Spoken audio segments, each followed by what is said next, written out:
cantamos alabanzas con los niños, con las damas y con el grupo de alabanza. Gracias al Señor por ese tiempo que hemos... ¿Está bien? Gracias a Dios que nos permite darle la gloria por medio de la música. Gracias a Dios por eso.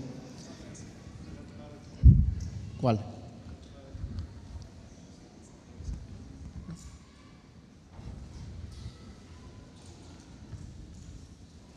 Listo. Y bueno, vamos a continuar en el libro de Salmos, hermanos, en los Salmos, y hemos visto a través de los Salmos, hemos estudiado un poquito más acerca de quién es Dios. Y cuando preguntamos eso, hermanos, ¿quién es Dios? Hermanos, debemos de usar los Salmos para responder quién es Dios. Los Salmos nos muestran sus atributos. Y esto nos debe de llevar a una mayor y profunda alabanza.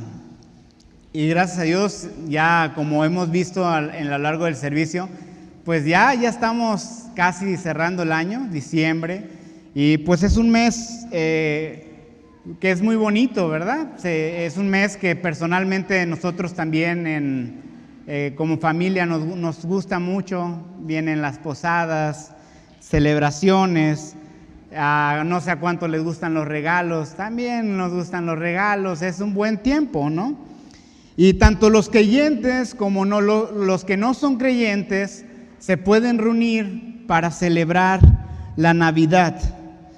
Y esto lo vemos comúnmente, y aunque hoy no voy a hablar completamente acerca de la Navidad, vamos a ir introduciéndonos en el tema. Ya la próxima semana se profundizará más acerca de la Navidad. Y el mundo puede llenar sus labios acerca de la Navidad. Es muy común, lo vemos escritos por todos lados. La mayoría de las personas, sin embargo, ignoran el centro de la celebración. ¿Cuál es el centro de la celebración de Navidad? Jesús, el nacimiento de Jesucristo. Más que regalos y comidas, aunque eso no está mal, nos gusta y disfrutamos de un buen tiempo. Podemos pasarlo en familia, pero el centro de la Navidad es la encarnación de nuestro Señor Jesucristo. Y si bien el mundo puede decir feliz Navidad, en la mayoría de los casos no reconocerá que Cristo es el Señor, que Cristo es el Señor de toda creación y que Cristo, ese niño que nació, es el Señor de nuestras vidas. Y bueno, a lo largo de ese salmo esperamos ir respondiendo, como ha sido con los demás salmos, ¿quién es el Señor? ¿Quién es el soberano? ¿Quién es Cristo? ¿Quién es el Rey? Toda la escritura, realmente, hermanos, están apuntando hacia un Rey único y soberano. Vamos a ir a Salmo 24, por favor, y se pone de pie para darle lectura.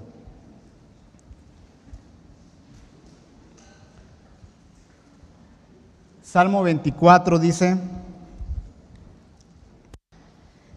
del Señor es la tierra y todo lo que hay en ella, el mundo y los que en él habitan.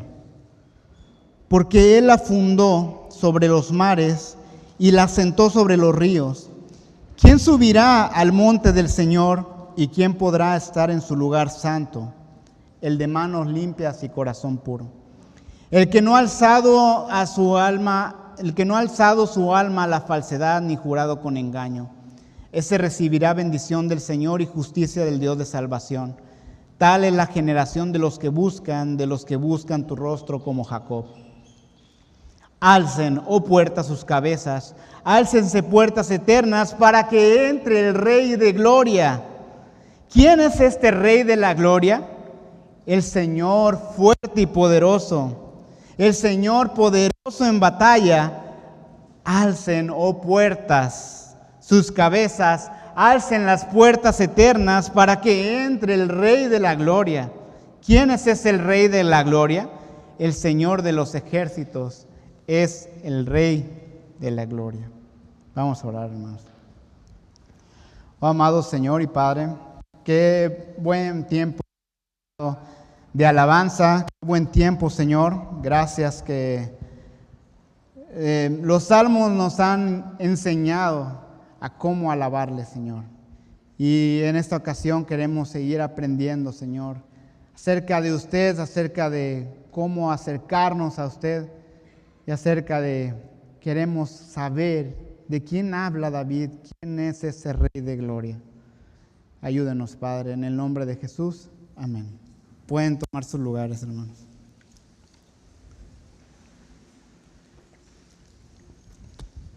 El Salmo, el encabezado dice, ¿quién escribió el Salmo?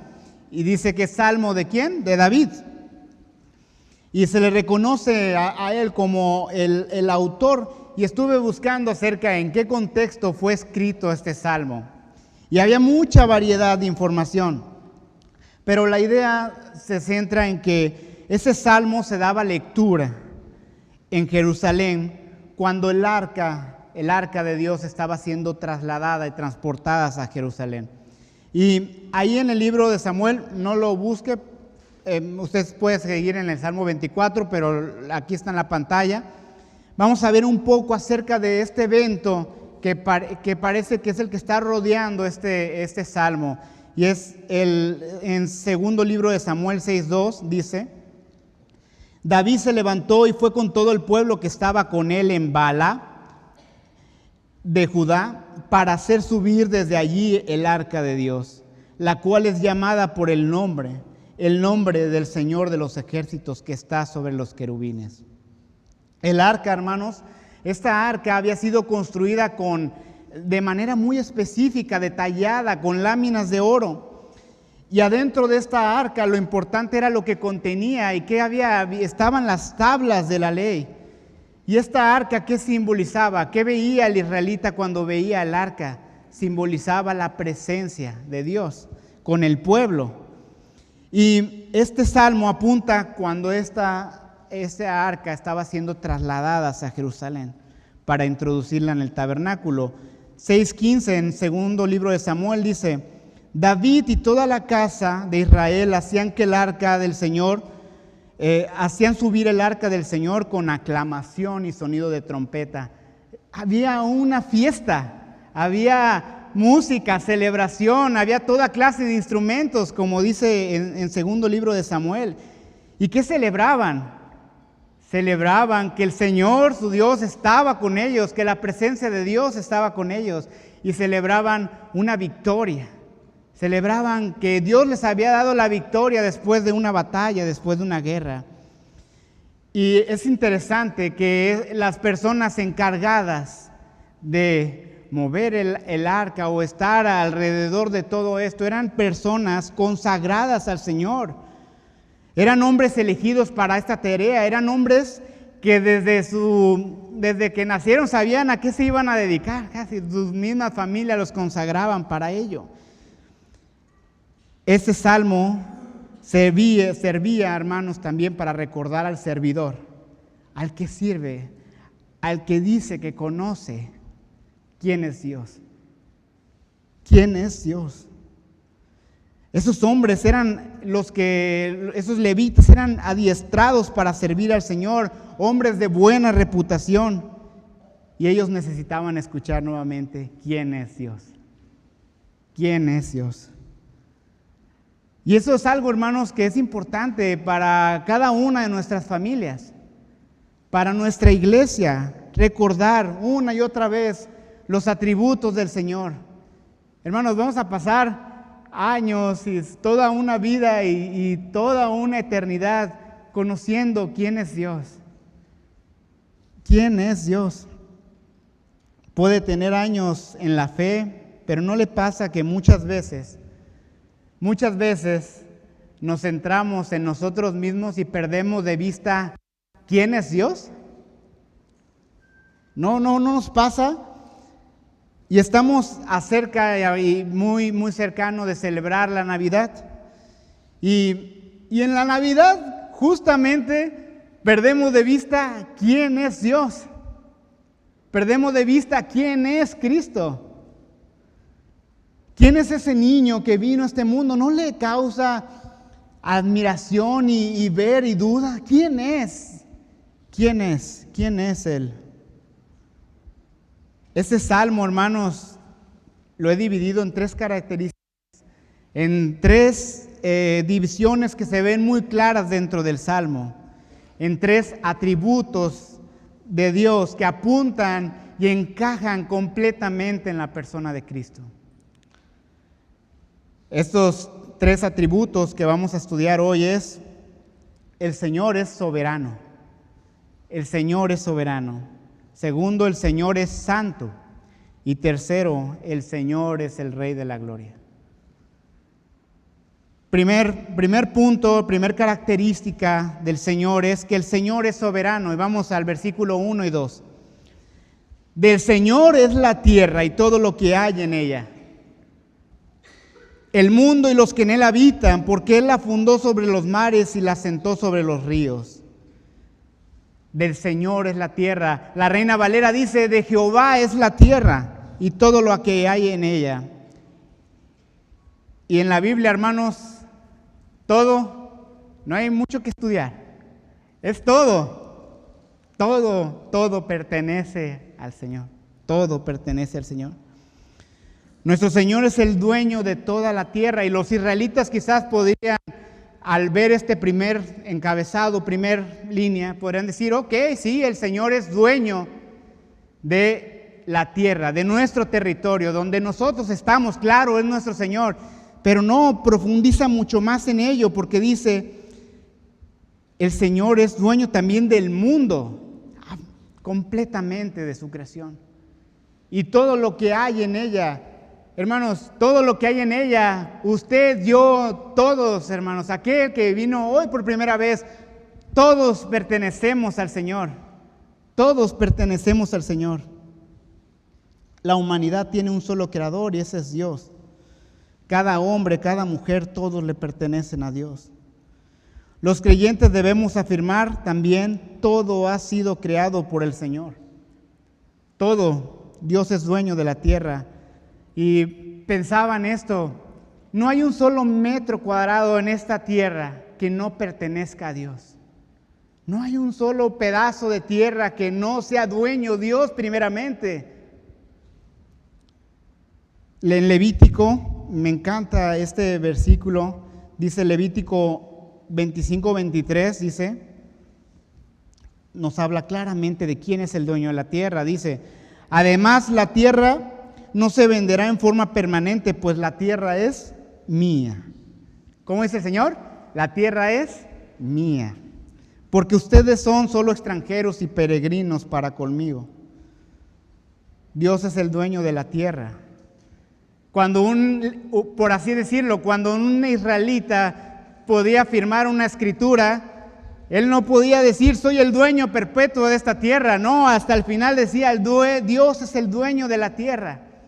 Imagínese usted cuando firmó una escritura o está buscando comprar una casa, y que al final de su escritura dijera: no puede ser el dueño de completo y permanente de ese pedazo de tierra, porque Dios es el dueño de esa tierra. Claro, aquí en México no sé qué pasaría si hubiera un abuso acerca de eso, pero Dios es el dueño de la tierra, hermanos. Dios es el dueño. Nosotros solamente estamos pagando estar como en una renta. Dios dice: la tierra es mía. Nosotros solamente estamos, por así decirlo, como cuando hace una reservación en un Airbnb o quiere rentar un espacio, solamente está de paso. Y a veces, si usted ha podido visitar un lugar que le haya gustado y se quiere quedar un poquito más de tiempo, dice: al final de cuentas, ese lugar no es mío, estoy de paso. Y eso es algo que nos pasa también a nosotros, hermanos. Nada de lo que usted tiene le pertenece. ¿Estamos? Todo es del Señor, hermanos. Todo es del Señor. Cada posesión que usted tiene hoy es temporal. Es temporal. No sabe, incluso como lo vemos en el libro de Eclesiastés, ¿no? Que no sabes ni siquiera quién va a tomar ese pedazo de tierra que trabajaste por tantos años. No lo sabes. Pero el dueño de ese lugar y el dueño de toda la tierra, el dueño de nosotros y el dueño de toda la creación es Dios. ¿Cómo sabemos que Dios es el dueño? Versículo 2, David lo responde claramente, porque Él la fundó sobre los mares y la asentó sobre los ríos. Es decir, la fundó tiene el hecho de que el Señor construyó. El Señor es el que diseñó la tierra y no solamente diseña la tierra, también la construye, pone los cimientos. Él pone los cimientos, la construye y por lo tanto esa tierra, toda la creación es del Señor. Y vemos, hermanos, que continuamente David va a usar y los salmistas van a regresar a hablar acerca de Génesis 1:1, donde dice, en el principio creó Dios los cielos y la tierra. No, continuamente, cuando perdamos de vista la alabanza, podemos nuevamente ir y decir, oh Dios, tú eres el creador, eres el soberano. Y en este contexto en el que estaba siendo escrito este salmo, era después de una victoria. ¿Y qué pasa, hermanos, normalmente cuando nos va bien en algo? ¿Qué pasa? Muchas veces podemos llegar a pensar que fue gracias a nosotros.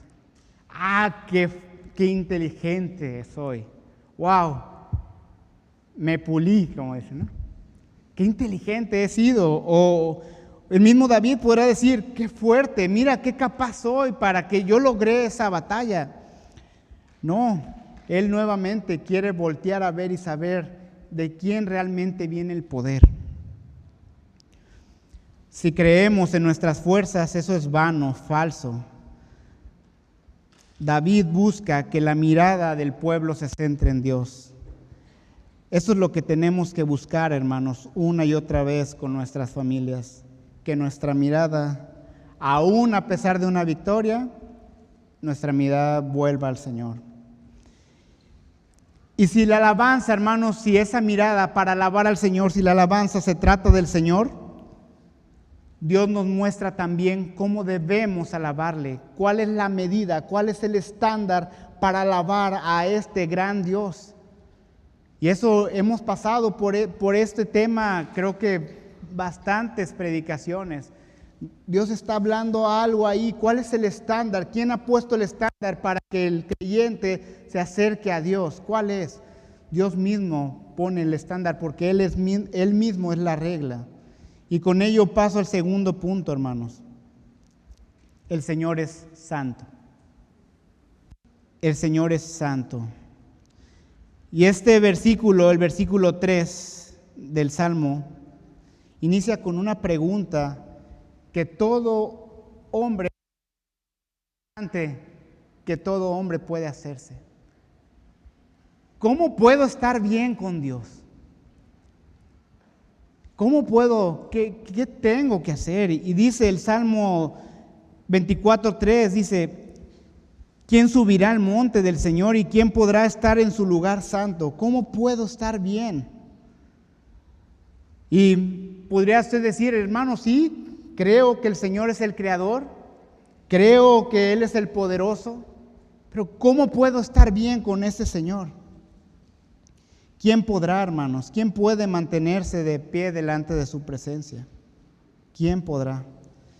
Y nuevamente regresando a Samuel, al segundo libro de Samuel, cuando esta arca, en el mismo capítulo, cuando esta arca estaba siendo trasladada, había fiesta, había instrumentos, estaban todos muy contentos, pero pasó algo muy inesperado.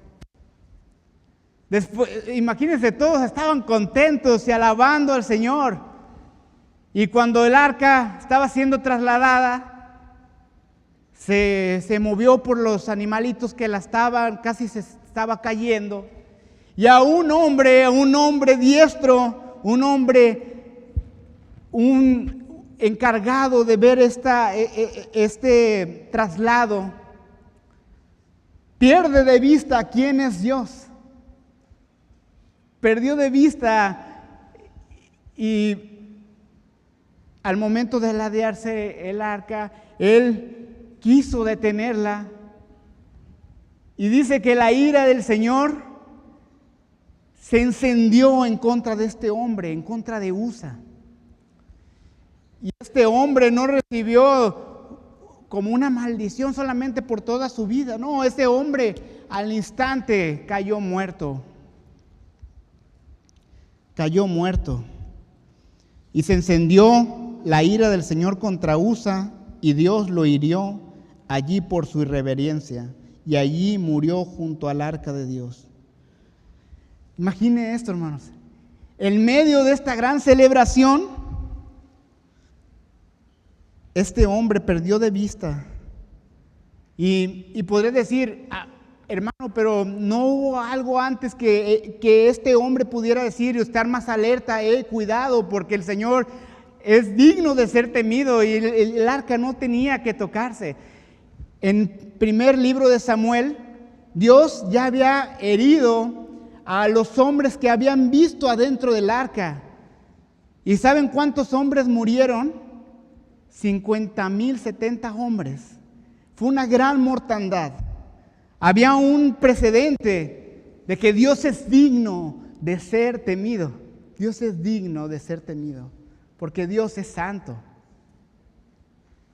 Dios es santo. El rey David se molestó, quizás como algún otro, cualquier otro de nosotros pudiera haber respondido, bueno, ¿qué pasó, Señor? Y este hermano ya no vive. Sin embargo, todo esto fue necesario para que David temiera al Señor, temiera, organizara bien ese traslado y temiera al Señor, hasta el punto de que el arca llegara al tabernáculo. ¿Quién es Dios, hermanos? Todo servidor necesita constantemente preguntarse quién es Dios.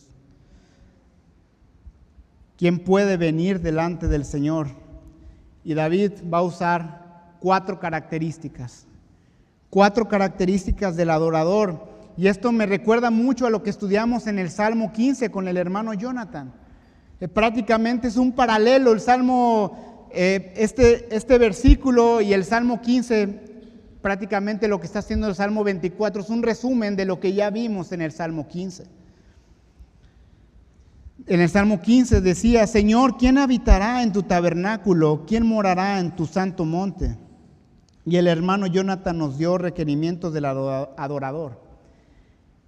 Un requerimiento era la integridad, ¿lo recuerdan? La integridad, un llamado a vivir. Lo vimos hace un momento en la Santa Cena. Somos llamados a vivir en santidad, a ser santos, y estos santos es apartado para el Señor. Antes eras del mundo, bueno, ahora estás apartado para el Señor, especialmente para Él. Y el hermano nos explicó muy bien con esta frase, dice, la integridad no es opcional, debemos vivir completamente para Dios. Estas son las 4 características del Salmo 24, hermanos. Primer característica, el de manos limpias y el de puro corazón. Limpio, hermanos, es decir, inocente. Las manos nos muestran, cuando habla las escrituras de nuestras manos, son las acciones, todo lo que usted hace, lo que usted trabaja, todos usamos nuestras manos. Bueno, esas manos, hermanos, manos limpias Dios requiere. Y cuando habla del corazón, habla del centro del hombre, de tus emociones, de tus pensamientos. Entonces, ambas cosas Dios demanda de nosotros, tanto lo que hacemos como lo que somos, nuestras manos, nuestro corazón. Dice también, el que no ha alzado su alma a la falsedad. Y en otra versión, en la NTV, dice, el que no rinde su vida, el que no rinde culto a ídolos. Y Hermanos, solo Dios es digno de ser alabado. Si Dios es solo digno de ser alabado, ¿a quién más estamos dirigiendo nuestra atención? ¿Y en qué podemos verlo? En dos cosas muy sencillas. En nuestro tiempo. ¿En qué estamos dedicando mayormente nuestro tiempo? Y en nuestro dinero. Hasta decir nuestro suena raro porque estamos hablando que todo es del Señor. Entonces solamente somos administradores. Dios es dueño. También es dueño de nuestras manos y de nuestro corazón. Dice el que no ha jurado con engaño, y eso no voy a alargar mucho de eso, lo hemos estado viendo, lo vimos en el Salmo 34. Guarda tu lengua del mal y tus labios de hablar engaño, chismes, murmuración, mentiras, odio. Guardemos lo que decimos. Y bueno, todo esto, hermanos, estas características, esas 4 características, el servidor tenía que pensar antes de estar sirviendo al Señor. El levita tenía que hacerse un diagnóstico, un examen, antes de acercarse ahí delante del Señor. Podría decir, mis manos, Señor, son inocentes. ¿Qué hay de mi corazón? ¿Es puro? ¿Estoy rindiendo solo alabanza a Dios? ¿He engañado a las personas? ¿He mentido? Aquella boca que fue diseñada para alabar al Señor ahora está siendo usada para mentir, para engañar. Era importante este diagnóstico. Y vemos, hermanos, que esta integridad tiene una recompensa. Versículo 5, este recibirá bendición del Señor y justicia del Dios de su salvación. Hermanos, la integridad tiene gran beneficio. Y es recibir la bendición del Señor, es decir, que hay un regalo de Dios para aquel que busca vivir en integridad. Es la bendición. Y no dice cuándo vendrá esta bendición. No dice, no sabemos cuándo vendrá, o si usted está queriendo agradar al Señor, probablemente lo primero que va a tener es más lucha. Probablemente va a parecer, como platicaba con un hermano, muchas veces cuando usted busca agradar al Señor va a parecer incluso que ha perdido. No sabemos cuándo vendrá esta bendición, pero llegará la bendición del Señor. Vendrá su bendición. Y la bendición llega en su momento, y también dice recibirá la justicia. Y esta palabra es interesante porque es usada más como la vindicación del Señor, es decir, que es una justicia que no es obtenida por nuestras propias fuerzas, no es obtenida por nuestras acciones, no es una justicia que obtenemos por medio de un Salvador, por medio de alguien más. El pueblo, aunque estaba listo para las batallas, aunque era adiestrado para batalla, ellos sabían que la victoria siempre venía del Señor. Y me llama mucho la atención quién era David, hermanos. David era un hombre que cometió adulterio, un hombre que cometió asesinato, que quiso ocultar con engaño su pecado por casi un año. Vemos que aún David necesitaba recordar quién era Dios.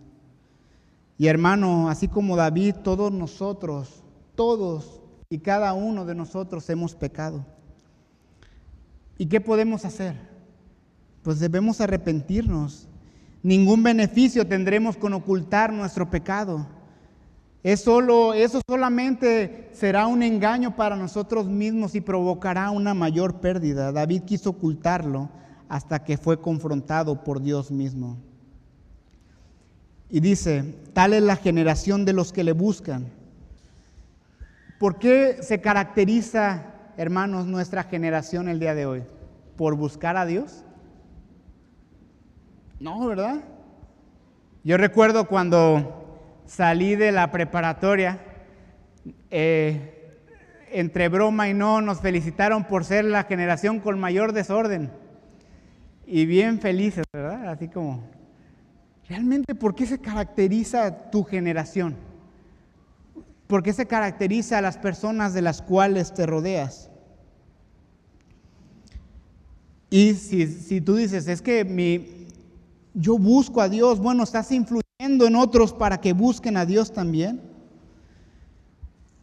Y dice, tal es la generación de los que le buscan, y buscar es buscar como investigar, hermanos.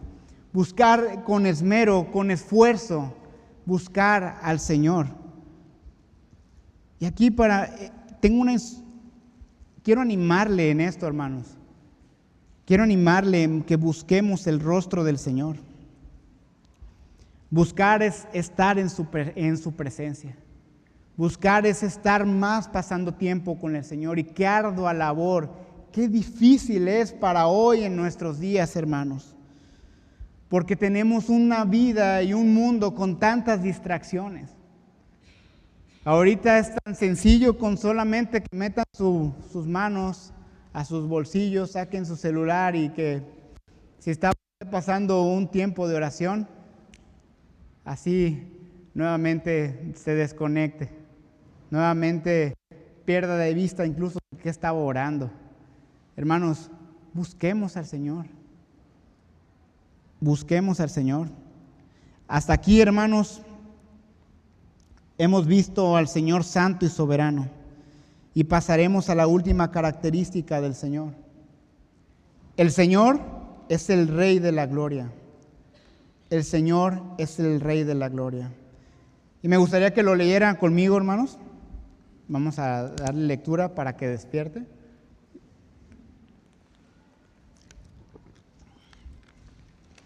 ¿Listos? Alcen, oh puertas, sus cabezas. Álcense puertas eternas para que entre el Rey de la gloria.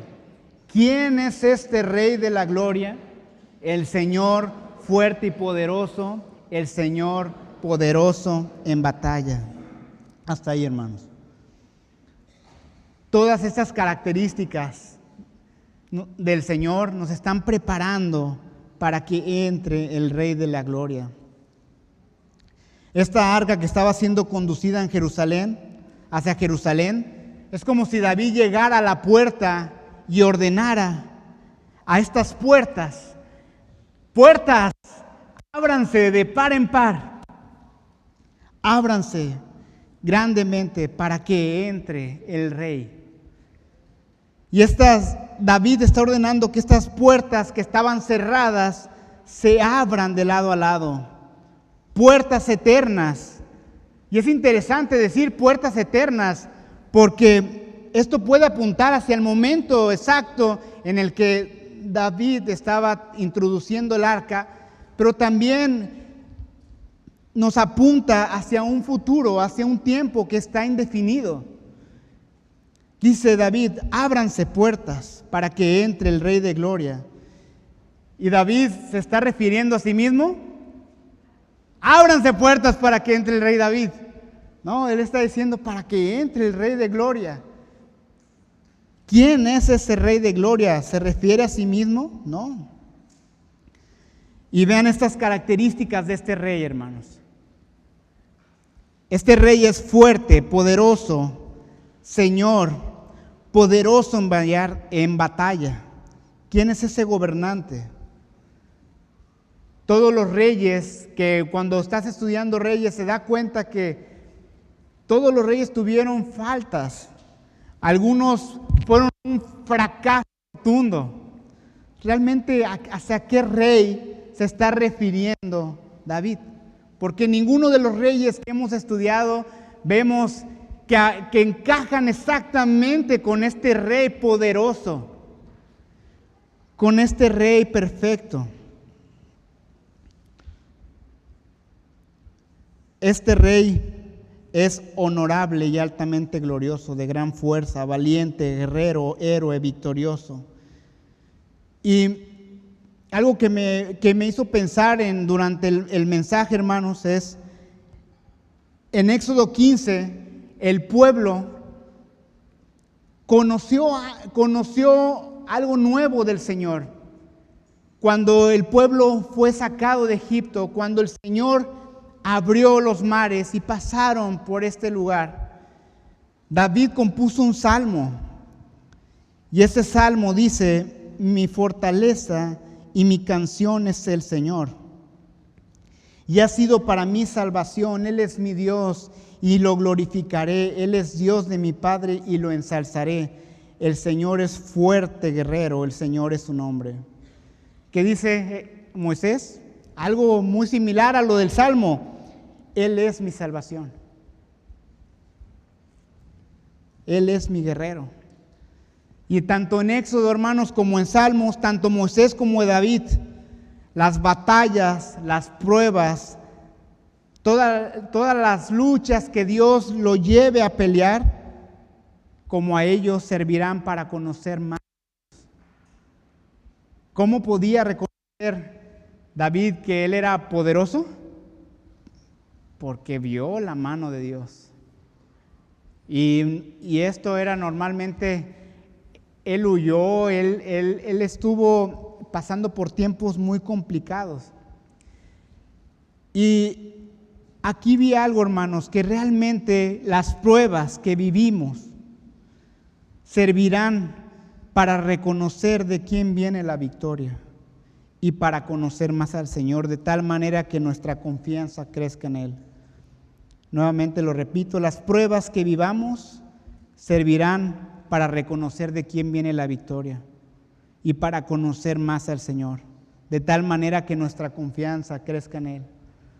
Hace rato platicaba con un hermano y ha pasado por una situación por mucho tiempo y podíamos pensar en esto: ¿cuánto no ha conocido del Señor en todo este caminar, en todo ese proceso? ¿Cuánto no hemos conocido del Señor?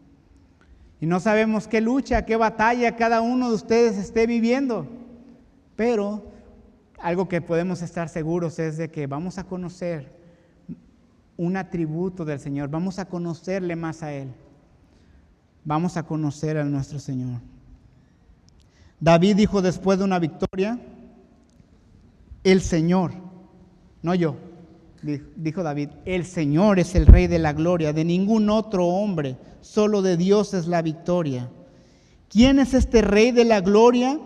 El Señor de los ejércitos es el Rey de la gloria. Y note algo, lo repite 5 veces: el Rey de la gloria.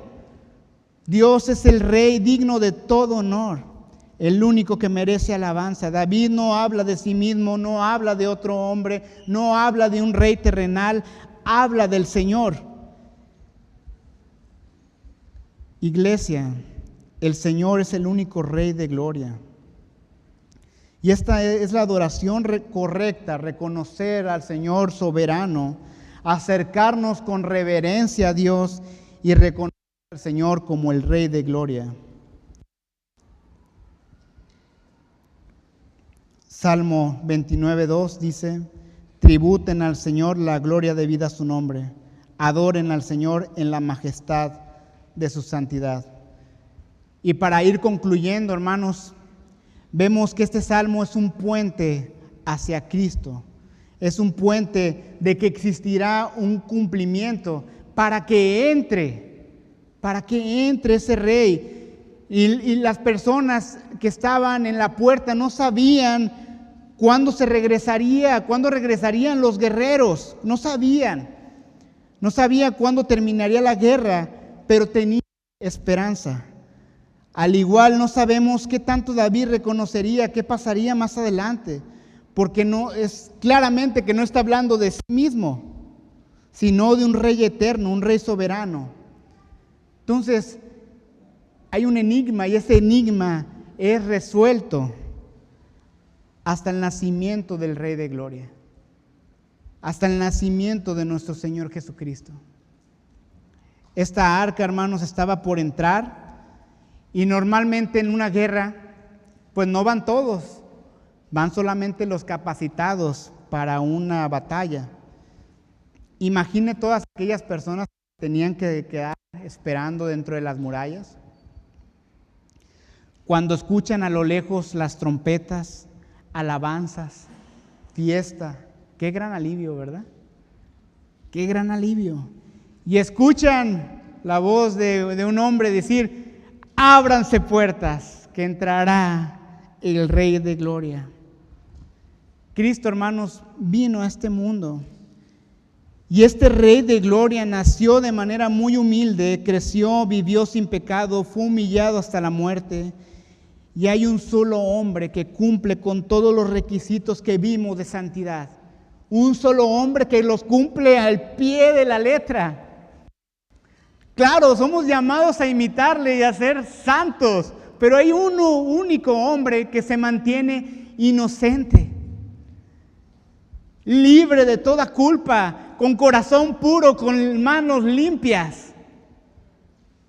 Es único hombre, hermanos, y es Cristo. Él es el único, hermanos. Cristo es el cumplimiento del Salmo 24. Vemos también, hermanos, que claramente somos llamados a vivir en santidad para la comunión con Dios, y Dios mismo es la medida de esa santidad. Esto nos lleva, hermanos, a que la única manera de poder venir delante de Dios es por el perdón de nuestros pecados, el cual podemos encontrarlo únicamente creyendo en el Evangelio, en la obra de salvación de Cristo. Los vigías, aquellos que cuidaban la puerta, no sabían qué había pasado, no sabían cuándo volvería este ejército, pero debían permanecer alertas. ¿Está usted alerta, hermano? No, es que ya pasó mucho tiempo y no sabemos, el Señor viene. ¿Está usted alerta? No sabemos cuándo regrese nuevamente nuestro Señor Jesucristo, pero el Rey viene. El Rey viene y el Rey de Gloria vendrá por segunda vez. Y por las características militares que vemos en este texto, vendrá con gran poder, con conquista. Se hará notar quién es el Rey de Gloria. Vendrá y tomará todo aquello que es suyo, todo aquello que Él ha creado para su gloria. El Señor lo tomará de vuelta para sí mismo. El Señor tomará a su iglesia, hermanos. Tomará a su iglesia. Y esto, hermanos, nos apunta, la última exhortación que quiero dejarles y lo lleven en su corazón y mente, es que alabemos al soberano Señor. Alabemos al Señor por su soberanía. Alabemos al Rey de Gloria. Amén. Vamos a orar, hermanos. Oh amado Señor y Padre, cuán glorioso es nuestro Señor Jesucristo. Cuán glorioso, Señor, es Él. Cuán glorioso es el Rey de la Gloria, Padre, y poderoso, fuerte en batalla, guerrero, valiente, nuestro héroe. A Él, Señor, queremos darle la gloria, Señor. Y que en todo este tiempo, todas estas semanas que estará escuchando se escuchará acerca del nacimiento de Cristo, que no perdamos de vista que Él es nuestro Rey, que Él es nuestro Señor, amo y dueño de nuestra vida. A Él, Señor, le damos la gloria. En el nombre de Cristo Jesús. Amén. Dios le bendiga, hermano. Que pase bonita semana.